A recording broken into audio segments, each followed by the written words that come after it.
Welcome to the Seat 14 podcast, a different perspective on college basketball told by those who lived it. Join us as we bring you insider views, analysis, breakdowns, and predictions from one of the most storied programs in the country, from someone who saw it all from the end of the bench, the 14th seat. In association with the Field of 68 and alongside producer Jordan Barber, I'm your host, Todd Lanter, and this is Seat 14.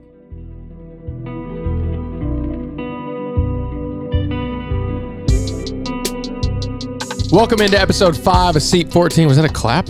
Maybe. It was the worst clap I've ever seen. Welcome into episode 5, Seat 14. What constitutes Today a good is clap, Thursday. Todd? I'm doing the intro. Can you keep your mouth shut for just a second? Okay. Thursday, December 9th, 2021. Don't mind me, still, guys. I can't keep track of time anymore because COVID is still going on. Yeah. I thought it was the 7th.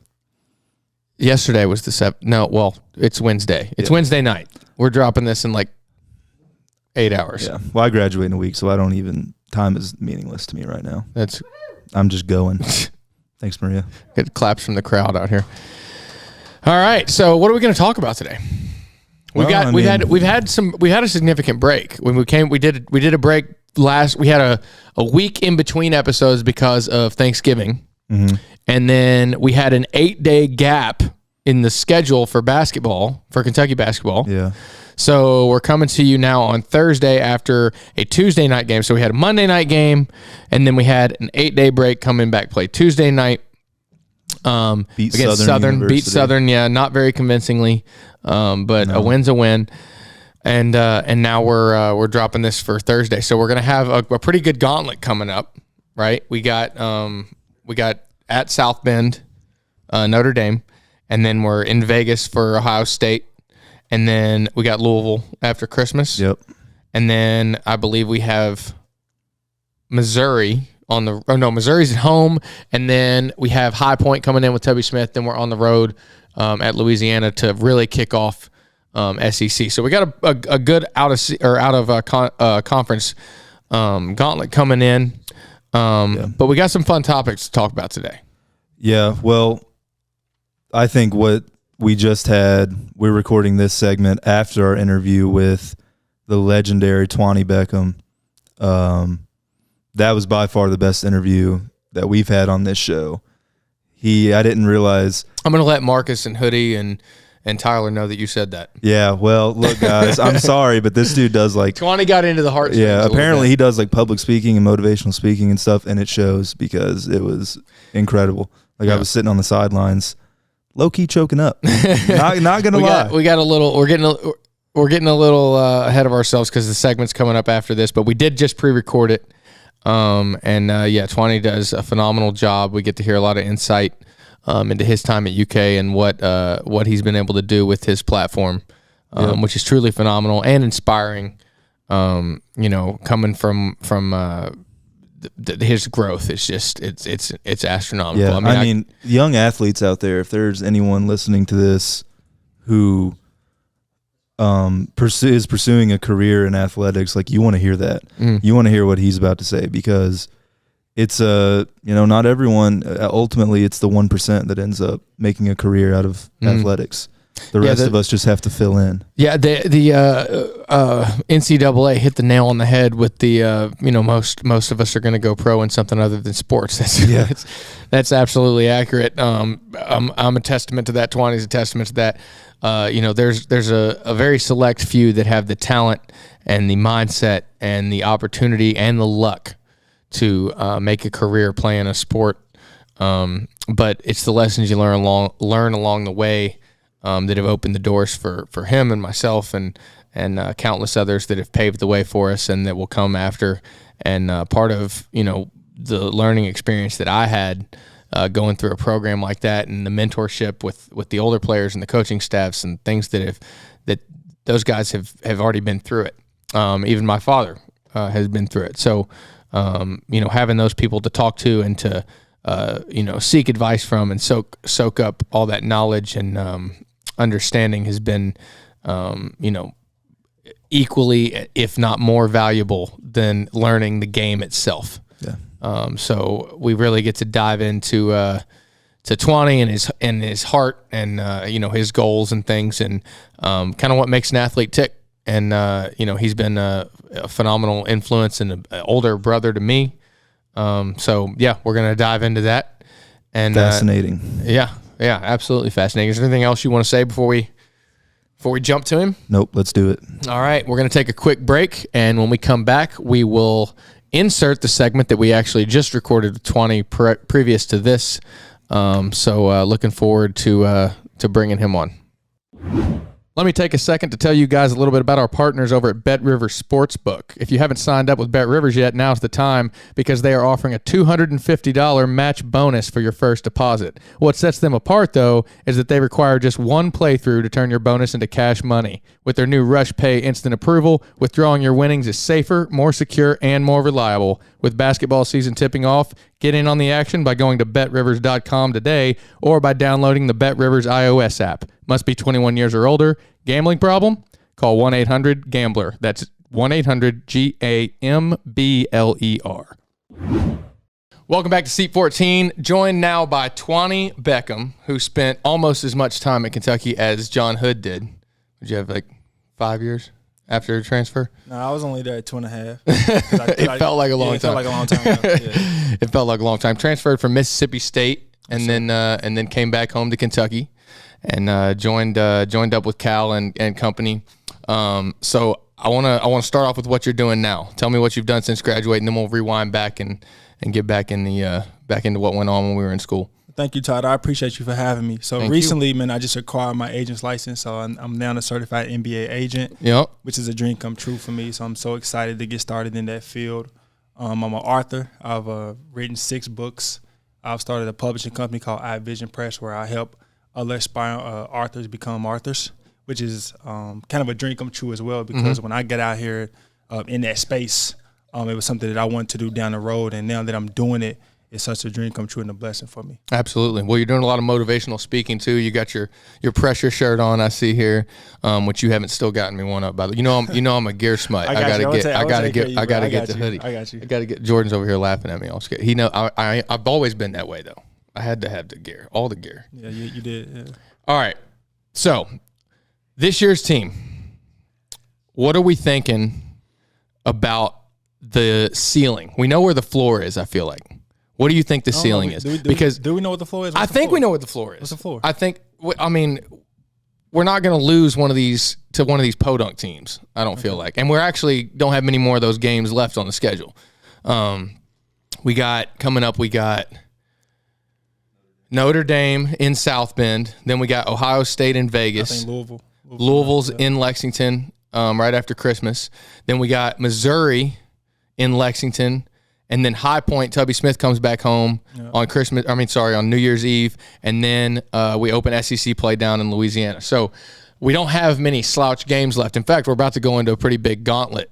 A pretty tough gauntlet. On the road at Notre Dame is going to be a gauntlet. It's going to be. Hey, we lost there. Yeah. You and I lost there, and they were not polite to us at all. It don't matter how good Notre Dame is, man. You got to go on the road to play at Notre Dame. It's going to be tough. And I don't care how good of a team Kentucky has or Coach Cal has.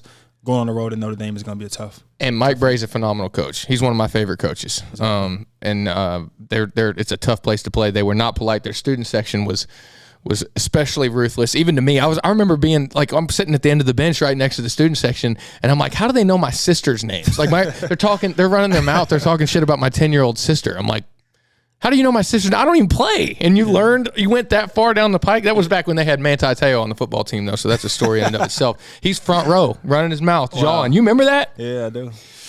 It was rough. I had some fun on Twitter that year because they lost in the national championship game, football. Oh, yeah. Fun. But anyway, all right. So yeah, tough game down up in South Bend.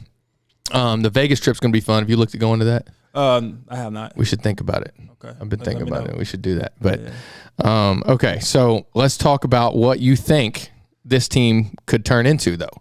So before we started rolling the cameras, we should have just walked in the door and started it, so we didn't get any pre-discussion before the mics were in our face. But I want to know.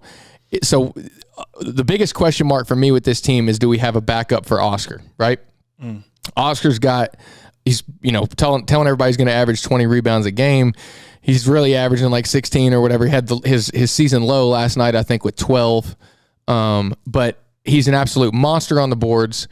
He's got what people say he's a knack for the ball. I hate that phrase. Like, go get it with two hands. You don't have to have a knack for the ball to go fight. But he does a phenomenal job of what Cal taught us to do. Put a body on your man and then go get it, right? And you better grab it with two hands. Two hands. Or you coming out the game. Two hands out immediately. Game, yeah. So Oscar does a phenomenal job of that. He hustles. And actually, I'll let you say, what did Huggy say? Was that earlier today?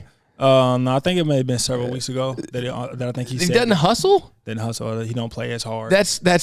I mean, if that's how he felt about him, based on his performances at West Virginia, then he's obviously made many strides forward in his abilities in the last few months since he's been here, because we've seen nothing but hustle from him.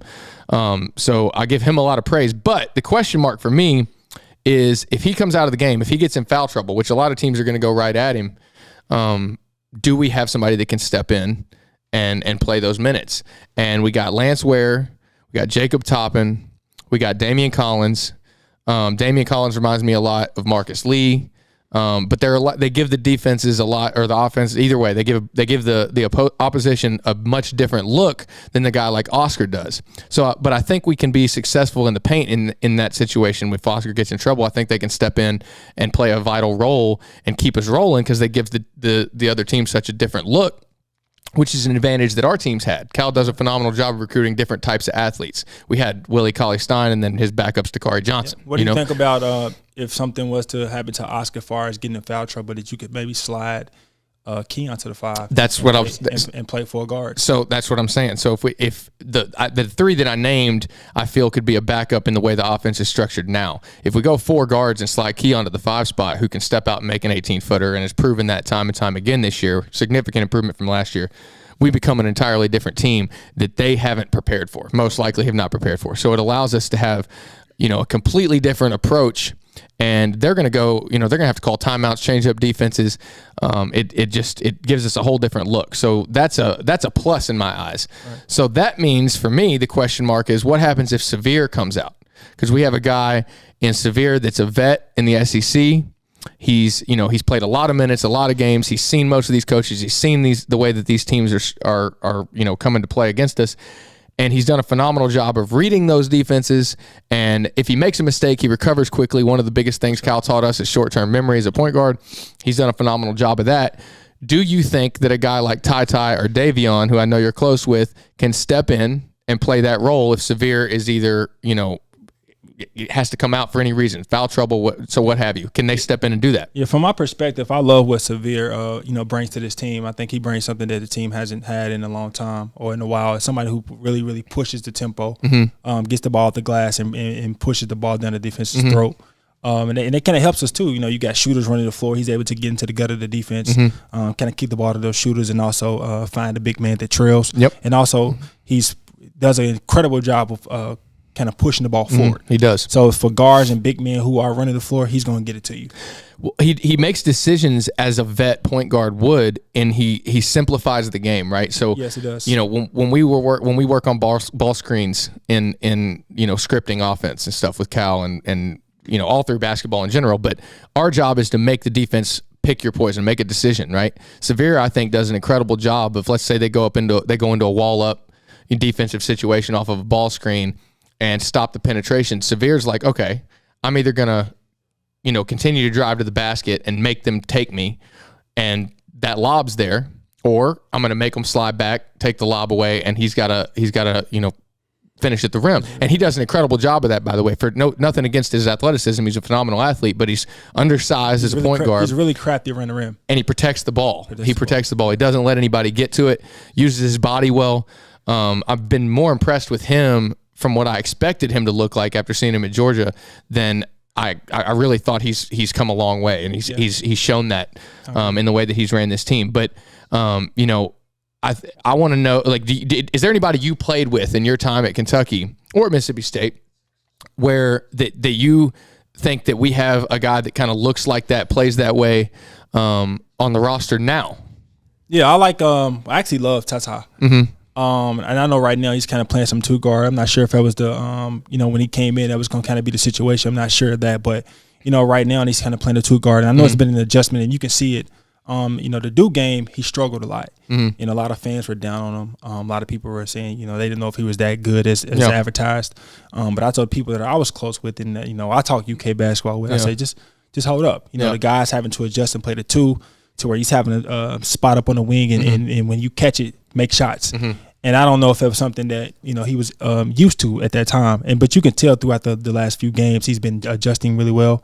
But I played with a guy named Brendan Knight, who is one of my favorite point guards to ever come through UK. And I'm not just saying it because I'm biased, but that guy made so many big shots. I mean, you've seen what he done in the tournament, and just throughout that year with that team, he made so many shots, and he was probably the hardest worker I've ever played with or seen work. And I mean, that guy was relentless at putting in work in the gym outside of practice. But I think Ty can have that same type of impact with this team. Brandon had the ball in his hands a lot.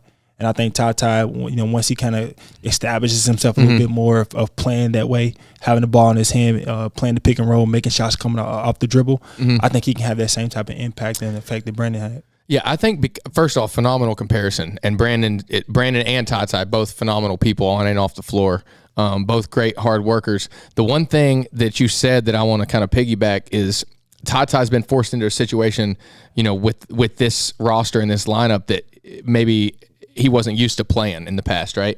We had a guy like that also in Archie Goodwin, who wasn't used to playing point guard and was asked to have the ball in his hand more than he was comfortable with, right?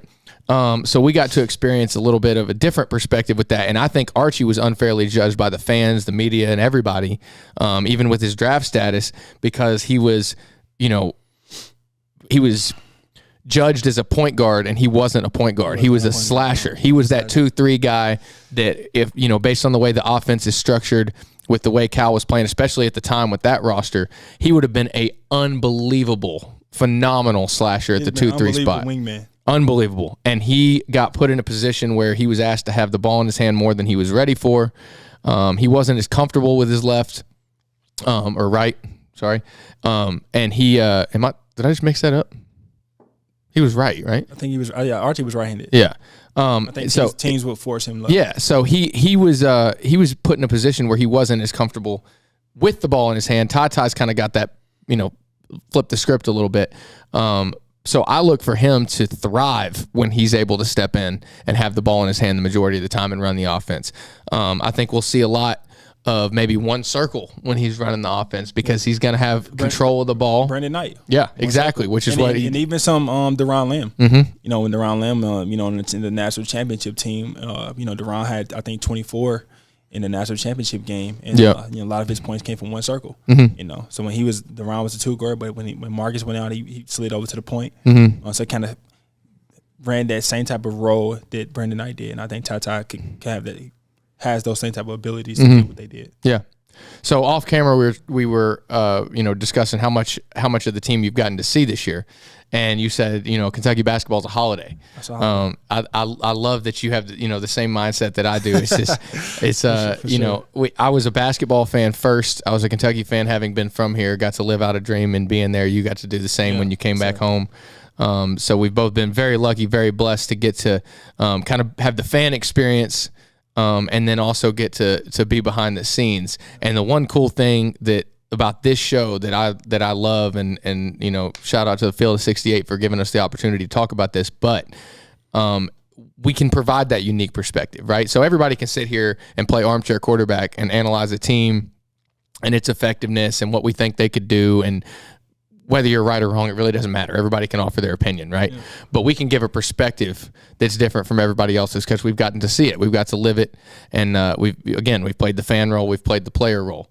So the perspective that I have for the way that everybody looks at this, from the outside looking in, they sit there and they judge like, well, this guy should be playing more. This guy should be in this position. You and I know that he's just trying to figure out his team, right? He's trying to figure out, how do I put the best talent, the best chance to win on the floor? How do I make this guy the best version of himself, as he'd like to say? So I have people questioning me all the time, and I do the ESPN pregame show for the games as well, which you're more than welcome to join me on whenever you choose to. But I keep getting questions about Kellen Grady, And they're like, well, why is he only being a spot-up shooter? He scored 2,000 points at Davidson. He's capable of scoring at 3 levels, yada, yada, yada. And my answer, just from what I know how Cal approaches coaching, is that he's probably being told, here's the 2 or 3 best things that you do in your game, and here's what we need from you to win, right? Devin Booker has turned into what you and I both knew that he was capable of doing, right? And I know you weren't on that team with him, but you were around all the time. You came to workouts, you came to practice, you've seen it.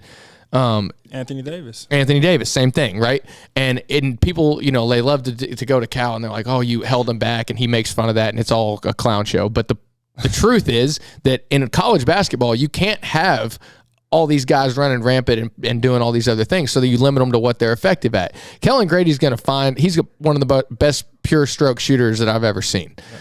He's going to get into the groove. He's just, people miss shots. Todd, go ahead. Cut you off, but I tell people all the time. Please cut me off. Go ahead. This is your night. You can't judge a Calipari coach team until after Camp Cal. Yep, 100%. After the break, when school's out, guys have kind of played 9 to 10 games.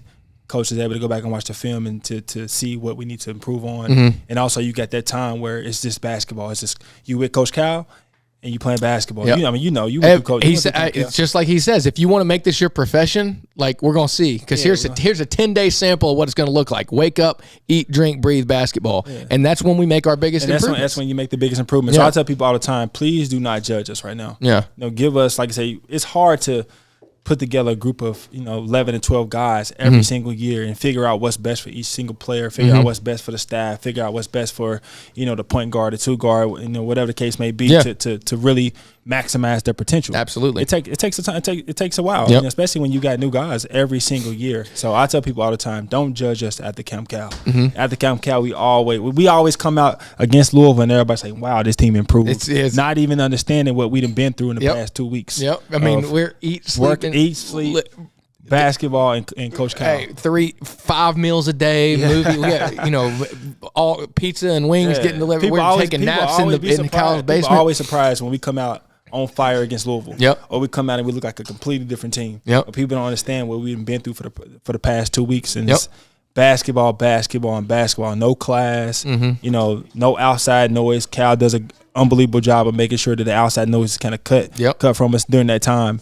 And you focus, and then you come out ready to go. And against Louisville, we always look like a better and completely different team. And what you and I realized because of that is that he's spending these first couple of months, these first 10 games, learning what those lineups need to look like, so he can come into practice and hone in on that. That's been effective, right? He knows that, and he knows that too. You can just tell by some of the answers he gives the media.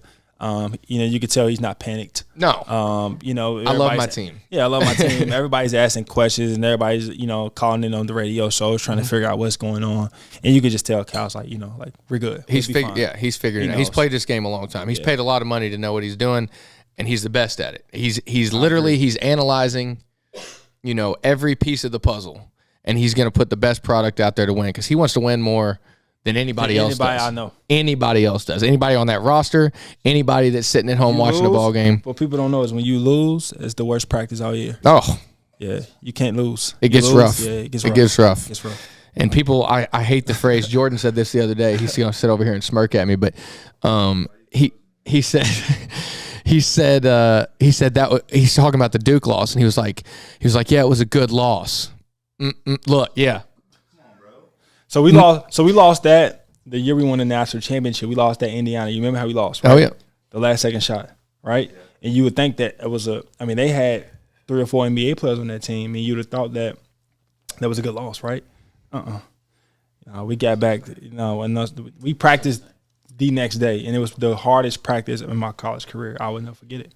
Yeah, he does not like to lose, but nobody likes to lose. We only lost two games that year, and. They're in Vanderbilt. And after the Vandy loss, it was going into the tournament. A lot of people said they thought that we needed to lose that game, but Coach Cal and the staff didn't think that. Disagreed. Hey, that kid from Vandy was a stud too. What was his name? They had a couple guys. Yeah, but the guard, the big guard, he's like 6'7" Taylor. Yes, monster. They had a guy that was in the paint too. I think Ezekiel. Yeah. I can't remember. He went on to win the championship with the Warriors. He did. Yeah, he was a load in the paint too. I just remember we were up 6 with 2 minutes and like 30 seconds left in that game, and you just thought we had it won. And they made a couple shots. We made a couple bad plays. Ruined that Nashville trip, man. Yeah. All right, we're gonna take a quick break or come back and continue our conversation with Twany. I've been alluding to this a little bit, but we're gonna talk about. Everybody likes the behind the scenes stories. We're gonna talk about our funniest moment at UK that has absolutely nothing to do with basketball, and it is to this day the funniest thing that's ever happened to me. So we're gonna take a quick break. We'll be right back.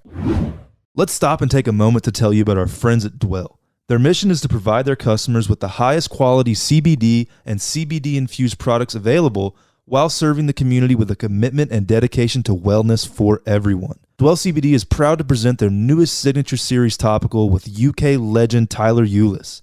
At Dwell CBD, they take skincare very seriously, and their partnership with Tyler is an exciting way to share the potential benefits of CBD and other natural ingredients that are shown to promote healthy skin and reduced inflammation. This lavender-scented topical cream contains 500 milligrams of THC-free CBD and was designed for athletes just like Tyler. Get yours now by visiting dwellcbd.com and clicking on the sports tab. That's DWELLCBD.com. Proceeds benefit the Tyler Eulis Foundation. Welcome back to Seat 14 with Twany Beckham tonight. All right, so Go on, get it out, bro. We're gonna tell this story. Okay, Get it out. So this has absolutely nothing to do with basketball whatsoever, other than the fact that we were working basketball camps at the time that it happened. Right. So we were at the Seton Center. For those of you that are familiar with the Kentucky campus, and we're at the Seton Center, and Twany had drove he and I down to the Seton Center and grabbed one of those, 45-degree angle parking spots outside of the facility, and we've been in there coaching kids all day, so we're tired, we're hungry, a little bit hangry, and ready to get some food. And we come outside, and I'm gonna send this photo to Jordan so Jordan can cut it in and show the photo on the YouTube video that comes out and the social media stuff. Jordan, you got but somebody had parked. So he's parked he's like parallel parked basically. Yep. And there was a car so close to the front bumper of his vehicle. He drove a Dodge Charger, right? Yeah. There's a car so close to the front bumper that we could not have fit a piece of paper between it. And Twany goes, bro. Like he said bro 100 times, and I am crying. I almost pissed myself. I was laughing so hard, and he was so mad that he couldn't react. I couldn't get out of the parking spot. There was nothing we could do. Literally, we don't know whose car this is. No way to get out. But the car behind me was on my back bumper. The car behind you was on the bumper, but the car behind you was like, a foot on the bumper. The car in front of him was like, there was paper thin margin between the back of that car and the front of yours. Yes. It was the funniest moment of my entire life. And that happened in 2013, and we still laugh about it. Like Ty would randomly send me he'll be somewhere out in public, and there'll be a car parked, next to a car that close. He'll send me a picture, and we just cry laughing. It was the best bonding moment ever for me. We'll never forget that. I'm telling you, it was the funniest thing in the world. Jeff's over here looking at me like you're crazy. It was the funniest thing in the world because I got so it was mad. so genuine. Like we were just blown away. Like how could you? I don't even know how you could do that. Like without hitting it. Like it had to have just settled back and been that close. But it was the whole circumstance of being, exhausted from working camps for 8 hours and then you can't leave and dealing with kids. And then we couldn't go anywhere. And I'm like squatted over on all fours on the sidewalk, crying, laughing, and Twany was so mad. He was looking at me like, how is this funny? And I'm like, how is this not funny? Like, this is the funniest thing in the world to me. And he treated that car like a baby. And he's he wanted to be like, they hit my car, but like it wasn't touching it. And he's down there squatted up looking at it like, how did they do? It was When y'all see the So photo, when y'all see the photo, we still have the photo. I think it's maybe saved. I got. I think it's saved on one of my Instagram it's accounts. In there. It's in there. Y'all One of my cry. Instagram accounts, Mr. Two Phones over here. Oh, let's talk about that. How'd that get resolved? I don't remember. I don't remember. It doesn't even matter. I know we It sat doesn't there matter. for a while before we were able to leave, though. That's what I'm saying. We don't remember. I laughed for a while. I think we left it. I think we had to leave it and go get food. I think we did. And they took it out. Yeah, it was. Yeah, we left it. Dude. Yeah, well, it had to have been a parent from one of the kids or something. But it was. We came back and I was so able to leave. Yeah. Funny. So funny. And then Ty used to. I've always had. I'm saying in high school I had 3 phones. Don't ask me why, but I had 3 phones. And then when I got to college, I went down to 2. And Ty, he and I were roommates on the road. Like when we traveled on the road, you know. And I was, I had my senior year, I had back surgery, so of course I wasn't able to play, but I was still able to travel. But you could practice though. I could practice though. But Ty, so Ty, you know, we get to the hotel to whatever city we in. I just go in the room and I lay on the bed and just get my 2 phones out. And I'm texting and talking. Ty, it annoyed him. I don't know if it annoyed you or what, but Ty used to always be like, bro, why do you have 2 phones? I love like, why? Who are you talking to? He had his iPad set up watching a movie on there. We always bought. We maxed it, bro. We maxed it out. We bought every pay-per-view movie at the hotels that we could. We were allowed 2 movies a piece per night, per diem with the per diem. So he'd do 2 movies. I'd do 2 movies. We had Netflix up on each of our iPads. He's texting on 2 phones. They come collect the phone at 11 o'clock. I'm telling this like it's not like it's breaking news. He knew you. He'd turn in one of his phones. Robes would be like, "Where's your other phone, Twany?" He's like, "I ain't got it, Robes. I ain't got it with me. Meanwhile, he's got his iPad set up. You were a rebel, bro. But you also thought that you could just leave the shower door open and turn the shower on max and sweat me out in the room. So I'm in there trying to get a nap before tip off after shoot around. And Twany's in there with the temperature on 150 degrees. The smoke's filling up the room. Everything's getting wet. The walls are dripping with sweat. And Twany's in there like, bro, relax. Like, you turned my room into a sauna. Clown. You remember how many road nights it took us to watch the movie Flight? we bought Flight 8 times. We bought the movie Flight with Denzel Washington. You know what's so crazy? 8 nights in a row. Recently finished it.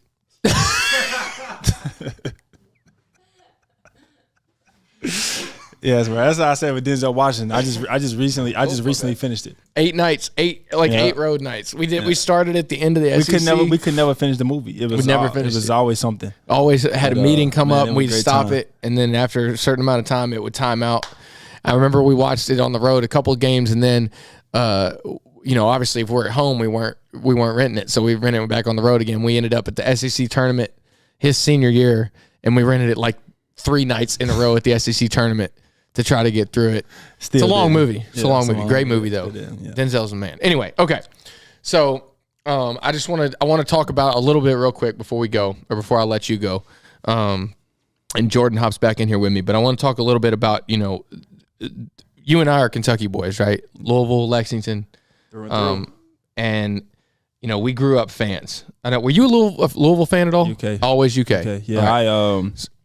I grew up with Derek Anderson was the guy from from downtown Louisville who played at Kentucky, went on to have an unbelievable professional career. I was really close to first Jordan contract. First played joined Team Jordan, and then Rajon Rondo, who I was kind of closer to my age, who competed against a lot of my childhood, and so to see him go to UK, I'm like, man, like I'm going there. You know what I mean? Like it didn't happen right out of high school. Had to go to prep school, did Mississippi State.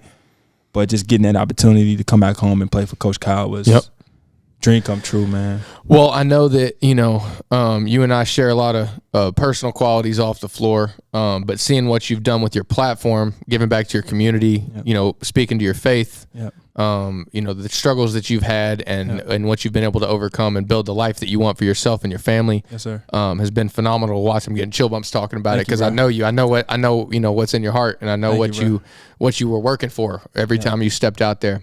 So just tell me a little bit about what you've been able to do and how that platform has meant so much to you. Because a lot of when we were younger and we didn't really appreciate, like, it was all basketball. Like, what can basketball do for me? And now I think both of us have come to the point where we realize that it's we can pass that along, and it's a platform that we don't want to take for granted. Yeah, and I think that you've done a phenomenal job of maximizing that opportunity. So I just want you to have the floor for a minute and tell us a little bit about what that means to you. Man, thank you, Todd. I think you led into that perfect, man. First, UK was, like I just mentioned, man, seeing Derek Anderson and Rajon Rondo put that jersey on, it did a lot for me. It gave me hope. It just showed me that somebody from, an impoverished community from Louisville could achieve that dream. So it was something that I strive for every single day. I put that jersey on. I went outside in the park, or for my AU team or for my high school team. I mean, it's just something that I strive for. I mean, I work my butt off to have that opportunity, and to not have that opportunity fresh out of college. I'm not going to say it was devastating, but it's kind of like a little disheartening because I worked my butt off. I was one of the best players in my state, and, out of high school didn't get that opportunity to play in Kentucky. But, the way, God set up, man, it was, I was able to come back home and put that uniform on. And then I tell people all the time that I brought the luck back to Kentucky my first year back. We won a national championship. And then my senior year, I have a career-ending injury. And the hardest thing in life that I would go through, man, is one of the hardest things in life that I would go through is that transition from doing something you've done your whole life, 24 years, and then now you got to completely reshape who you are, your entire identity. Everybody since I was 4 years old either said I was going to be a professional athlete or I was going to be somebody making a lot of money, playing a game of basketball. And so when that wasn't able to come to fruition, it was tough. I tell people all the time, and one reason I wanted to get into this agent business is because it's not about representing a player while he's playing, but it's about what can I do for that player when he's done playing. Absolutely. He still has 30 to 40 or maybe 50 to 60 years to live. How can I service this guy so that he's equipped to not go through what I went through when I graduated from Kentucky, man. It's the hardest thing I've ever had to do in my life is figure out who Twany Beckham was going to be when I left Kentucky. Who was Twany Beckham going to be? I go back home and everybody still looks, I'm tall. So everywhere I go, still to this day, people say, man, who you play for? Yeah. People who don't know me, I travel a lot when I'm in different cities. Yeah. People still say, who do you play for? I dress well. So sometimes I've had people say, not that well. I'm just kidding. So I've had people say, man, what NBA team do you play for? Yeah. Just automatically always having that assumption about me because I'm tall. So I was able to transition. I wrote my first book in 2013 when I graduated from Kentucky. Coach Cal wrote my foreword, which I'm very thankful for. He didn't have to do that. Yep. Kind of uplifted my platform. And then the first time I touched that book is I knew that everything I had been through in my life was for that reason. Yep.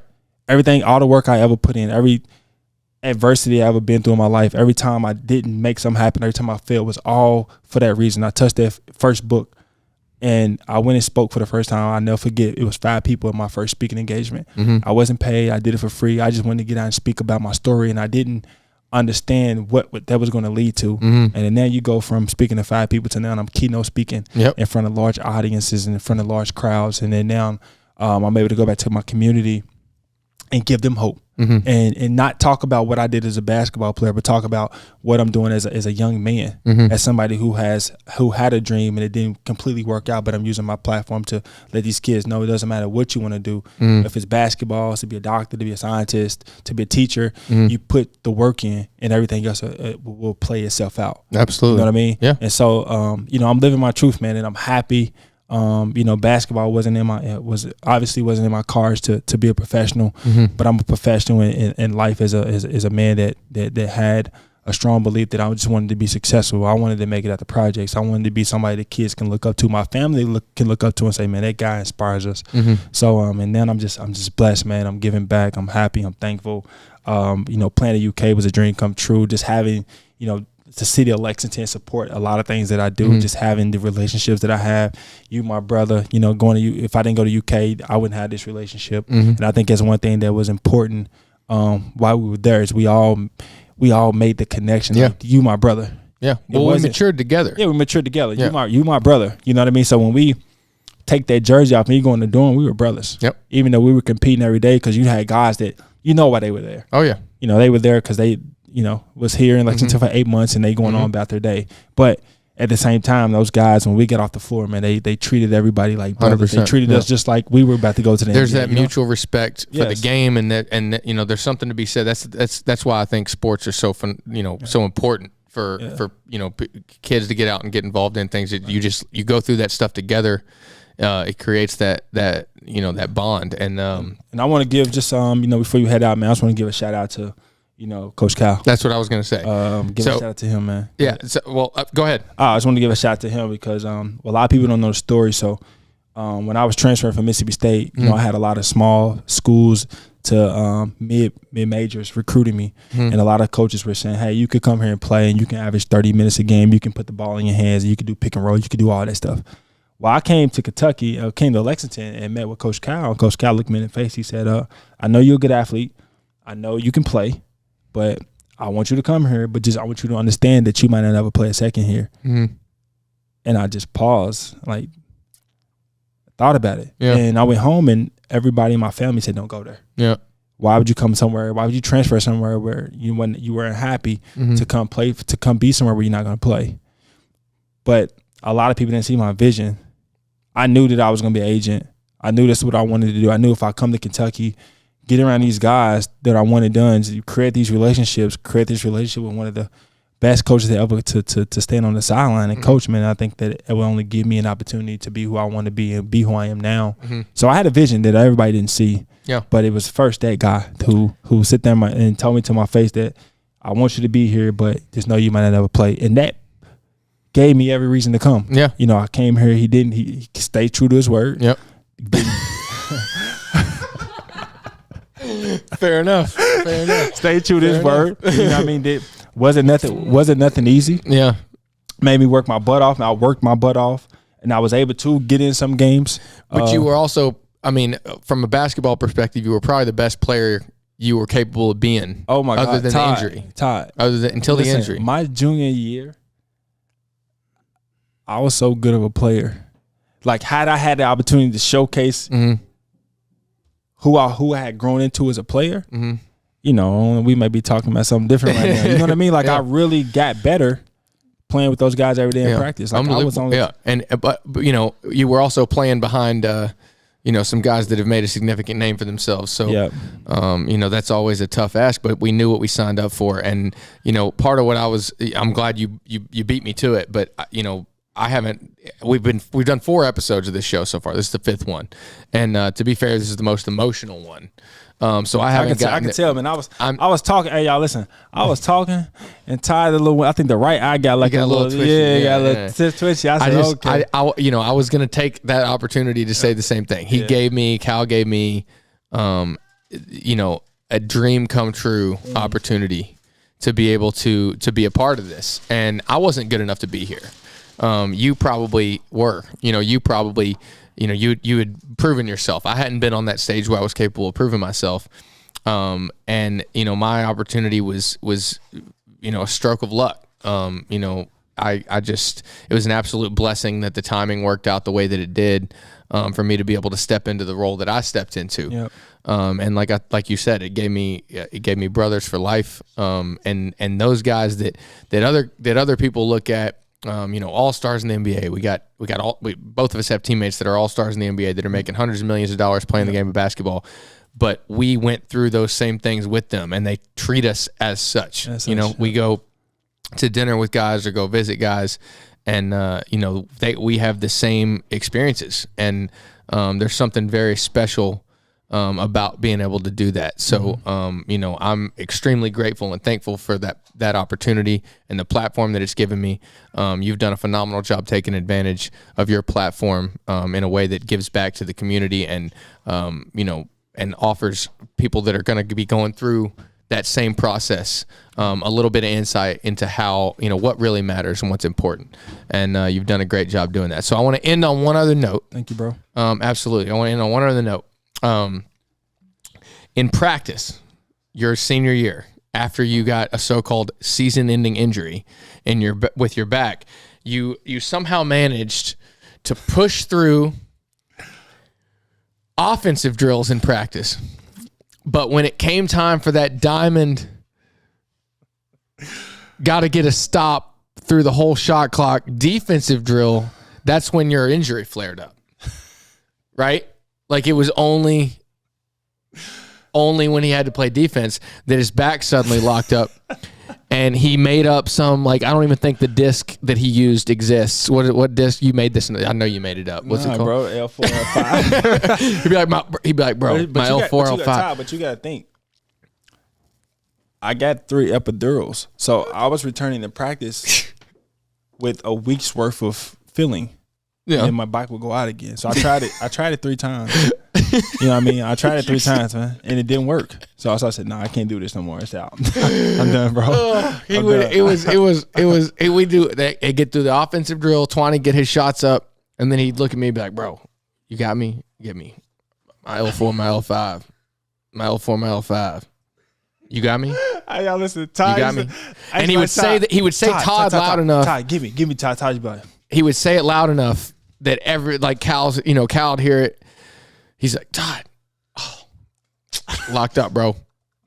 And then I'd have to go out there and play defense. Didn't get no shots up, but that's Twany. That's what you're dealing with. So I'm just kidding, man. It's been a pleasure to get to know you, experience what we went through together, and watch your growth since you've gotten done.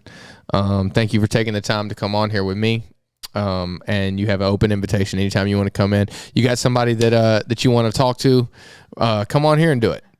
What I want this show to be, and what I'm trying to kind of mold it into is just kind of a unique, like I said, perspective. It's not about, like, nobody cares about my opinion. They care about our perspective. So I like to be able to offer that, because it's something that I would have liked to have heard, when I was coming up and before I made a college decision, or before I got to the age where I was truly able to appreciate and understand what this game can do. Mm-hmm. So it's been a phenomenal growing experience and learning experience, and it's been a pleasure to enjoy it with you, brother. Yes, sir, bro. Appreciate you. Love you. Love you too. All right, we're gonna go to one more break. I'll finish up with Jordan. You're listening to Seat 14. We want to take a moment to tell you about our friends over at Liquid IV. Liquid IV's Hydration Multiplier is a great tasting daily electrolyte drink mix that utilizes the breakthrough science of cellular transport technology to deliver hydration to the bloodstream faster and more efficiently than water alone. Just add the electrolyte powder to your water and let CTT do the rest. With 3 times the electrolytes of sports drinks, as well as 5 essential vitamins, Liquid IV comes in convenient, travel-friendly, single-serving packets. It is non-GMO with no artificial ingredients and comes in 8 delicious flavors, including lemon lime, pina colada, watermelon, passion fruit, guava, acai berry, apple pie, and my personal favorite, strawberry. So head on over to liquidiv.com. That's liquid-iv.com, and plug in code SEAT14 at checkout to enjoy 25% off of your order. Liquid IV, fueling life's adventures. Welcome back to Seat 14. That was emotional, to say the least. Yeah. Love that guy. He's been a great big brother and influence to me since meeting him. I mean, he put his arm around me the day I came onto campus and kind of taught me the ropes, told me what to expect from Cal and the coaching staff and the daily regiment, and really just looked out for me. He'd been through it. He went to Mississippi State and then came here, and he struggled with his injuries and everything else through his career. But do you know what his injury was specifically? L4 and L5. So it was a contusion of his spinal disc? Yes.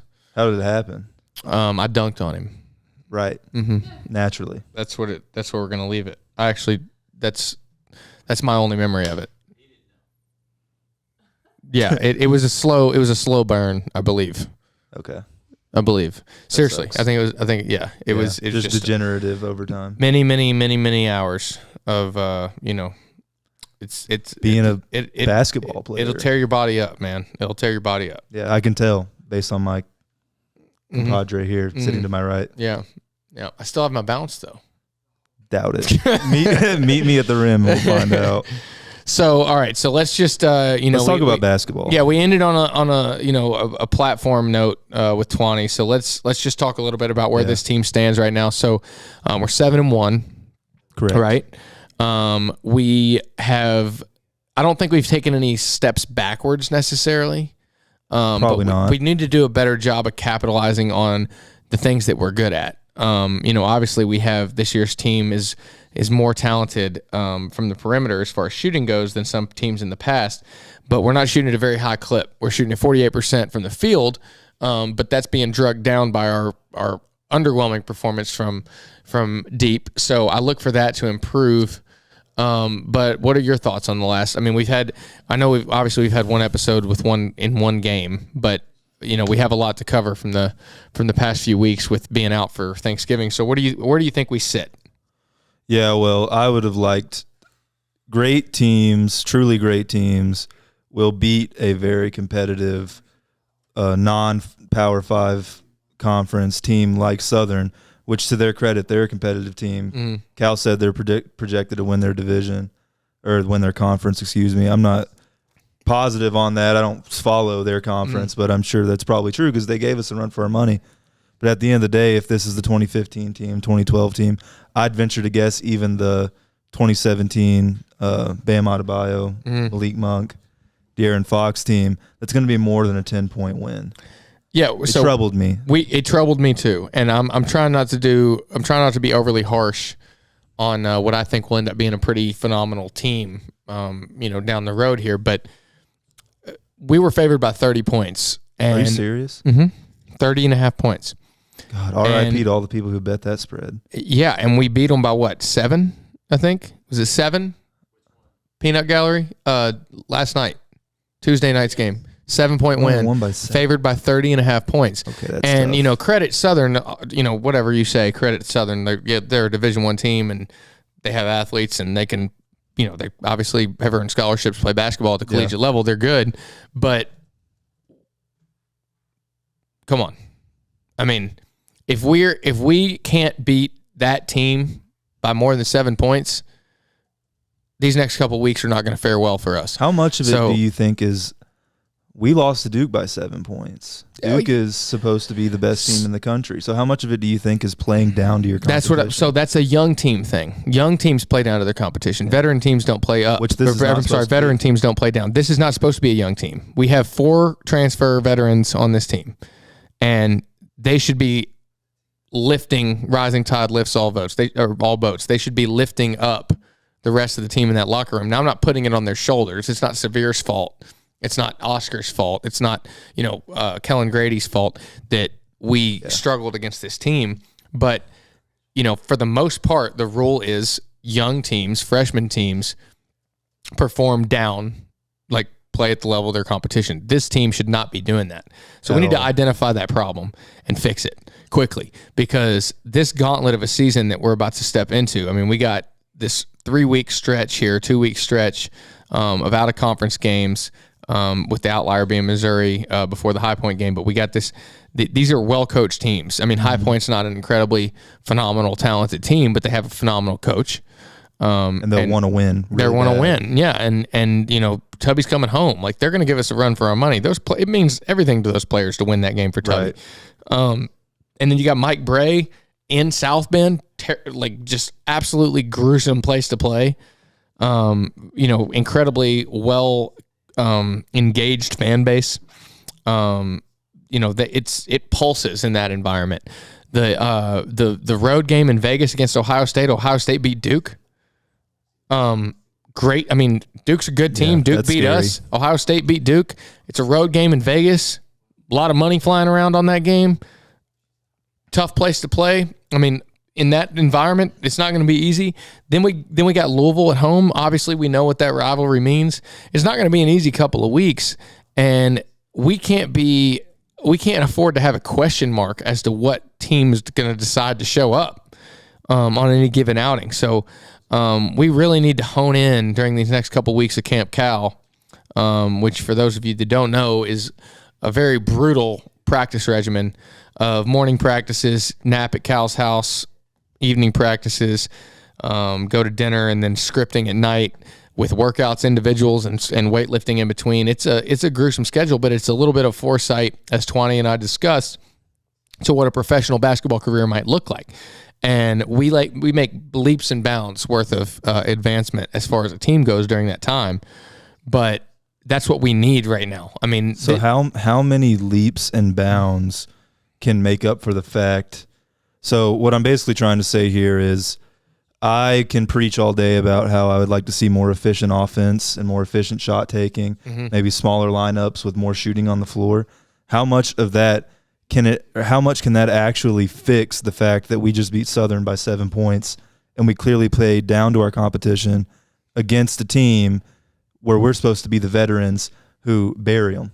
Because this is the first time we've actually had veteran leadership up and down the whole roster. So the biggest misconception here that I think that fans and media make is that Cal has a magic wand, right? And he's made reference to this, that he can just snap his fingers and fix whatever the problem is. He has to learn about the team too. So he's trying to figure out where are our strong points and how do I capitalize on that? And where are our weak points and how do I minimalize that? And how do I not expose our weak points to the competition, to the opposing coaching staff? The way that the game is played now has changed drastically throughout Cal's career. I mean, the way that he coached a game back in the 90s is not the way he has to coach a team now. It's entirely different. Even 5 years ago. But it's also changed. Not only has it changed how we coach offensively, but we have to adapt to what other teams are going to do from a defensive standpoint too. So that whole perspective, is ever evolving. Thankfully we have a coach in John Calipari that's ahead of the 8 ball, and he's always insightful and ahead of the curve on the way we need to approach the way that the game is played. I have no doubt that he's going to figure out the best way to capitalize on the strengths of this roster. That's what he's paid for. I mean, he's paid a lot of money to be good at what he does, and he is one of the best in the world. He's a Hall of Famer. So he will figure it out. And in order for him to figure it out, we have to have these, games where we're not games, practices, plays, whatever the case may be, where we are exposed so that he can see it for himself and figure out a better way to give us that edge. So that we don't put ourselves in that position again. And again, he's one of the best in the world at it, and I have no doubt that he'll figure it out. But he needs this time in these first 10, 12 games to analyze that himself and look at his own team. So just as we're looking at opposing teams' film and trying to figure out, learn their habits and where they try to, what their strengths are and how do we take those away from them, he's doing that times 10 internally with our own roster, with our own team. He's watching more game film of us than he is of other people because he needs to figure out what is it that we're good at, how do I capitalize on it, and make us a better team that's capable of winning. There you go. I think that's good. Is that a mic drop? It could possibly be your first mic drop on this whole podcast thus far. I'll have my own eventually. Don't worry, guys. I actually don't have a quote to lead us out with. Oh, yeah. We didn't think of one. I didn't think of that. We're in a new environment, just kind of running through.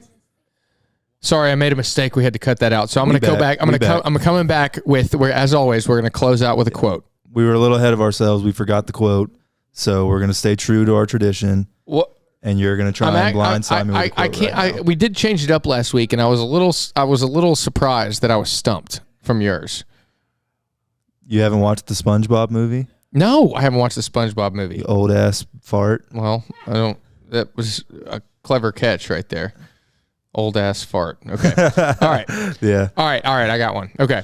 So today's episode of Seat 14 is brought to you, as always, by Bet River Sportsbook in association with Liquid IV, Hydration Multiplier, Dwell CBD, and Budweiser King of Beers for the Field of 68. Thank you for listening. I'm Todd Lanner alongside Jordan Barber, and the 4 major food groups are candy canes, candy corns, and syrup.